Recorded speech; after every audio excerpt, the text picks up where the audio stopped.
author here of 2 books. My first book, which was released in 2008, is called Diary of a Mad Businessman, a layman's guide to starting a business from the ground up.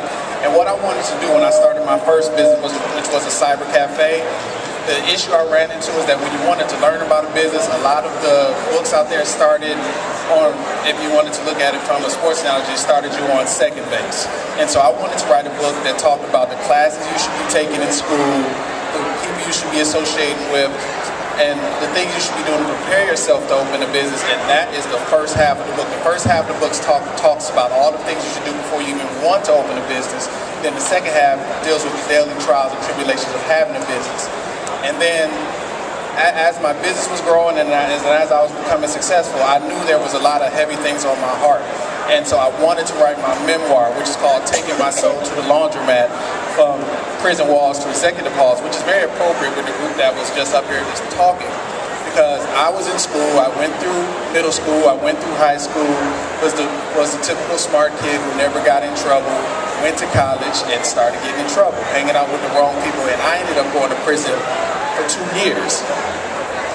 I will argue that I should not have. The officers in the prison will argue that I should not have. Even the parole board will argue that I should not have.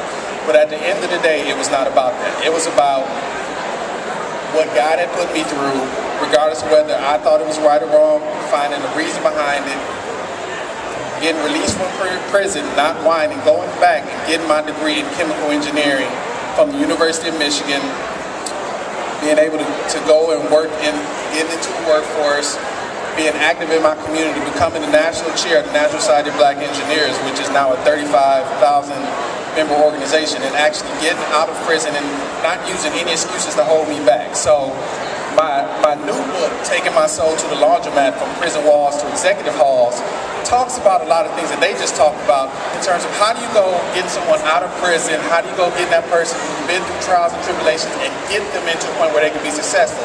So one of the concepts, and not to talk about, give you the whole book, one of the things that I talk about in the book is this concept of habilitation. Because we talk about rehabilitation, rehabilitation, rehabilitation. People don't look up the word habilitation. Habilitation means to train or to qualify. The reason why so many young black men are in prison because they have not been properly educated or habilitated by the system. So rehabilitation fails because you haven't habilitated them. So in my case, I was able to survive and thrive because I went straight from prison to school. I was going straight from prison to calculus classes.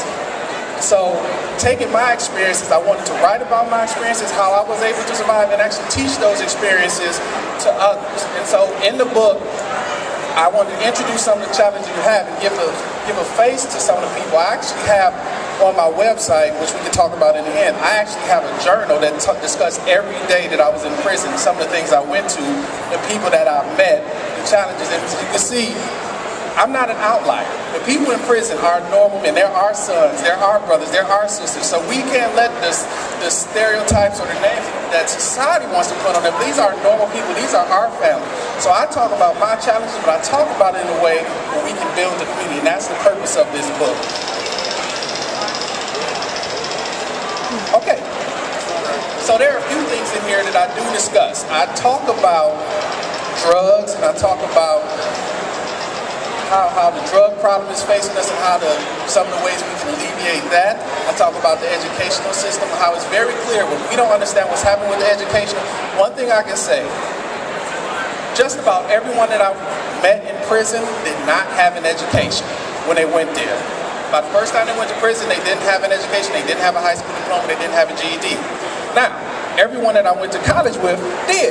So, very simple thing, it's a very simple equation. If we want our kids to be successful, they need to go to school. I don't understand, we're here at the Congressional Black Caucus, we have so many leaders. We should be putting on pressure on our leaders, our citizens, people who make decisions, that if they're not putting a priority on education, we need to establish that link. And I don't want to be harsh, but if our kids don't go to school, they're going to jail. Maybe we put it that simply, we'll have action. And because we are failing.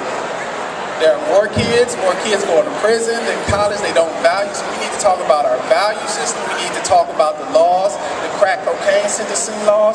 We need to talk about all the rehabilitation, how it fails when you put people in the street and you've taken away the education in the prison systems, what you expect them to survive. So when you put people back into the street who, as I said, have not been rehabilitated, you put them back in the streets and expect them to be rehabilitated, it's not going to succeed. So even if we put in programs, we say we want you to go to school, if you don't put in viable programs and support those, they will be back. Because as soon as you go back into the streets, you're going to have those friends who are driving those nice cars, you're going to have those friends that make all that money, and they're trying to tell you to be patient, but no one is supporting them. And that's why I wanted to write a book to tell the story, because there's a lot of things that we can do. If we build everyone up, we will all succeed, and that is the challenge that we face and we will continue to face.